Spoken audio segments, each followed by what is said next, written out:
ಇತ್ತೀಚಿನ ದಿನಗಳಲ್ಲಿ iron deficiency ಬಹಳಷ್ಟು ಜನರಲ್ಲಿ ಕಂಡುಬರ್ತಿದೆ. ಸೊಪ್ಪು ತರಕಾರಿಗಳಂಥ ಐರನ್ ರಿಚ್ ಫುಡ್ಗಳನ್ನು ತಿನ್ನೋದು ಅಷ್ಟೇ ಸಾಕಾಗಲ್ಲ. ಐರನ್ ನಮ್ಮ ದೇಹದಲ್ಲಿ ಅಬ್ಸರ್ವ್ ಆಗುವ ಹಾಗೆ ಮಾಡೋದು ತುಂಬ ಇಂಪಾರ್ಟೆಂಟ್ ಆಗುತ್ತೆ.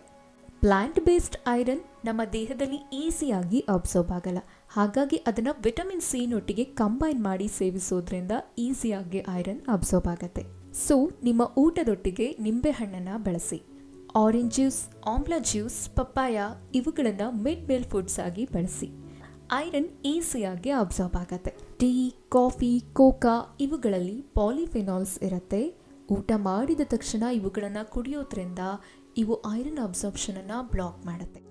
ಹೈ ಡೈರಿ ಪ್ರಾಡಕ್ಟ್ಸ್ ಅಥವಾ ಕ್ಯಾಲ್ಶಿಯಂ ಸಪ್ಲಿಮೆಂಟ್ಸ್ ಇವುಗಳು ಕೂಡ ಐರನ್ ಅಬ್ಸಾರ್ಪ್ಷನನ್ನು ಇನ್ಹಿಬಿಟ್ ಮಾಡುತ್ತೆ.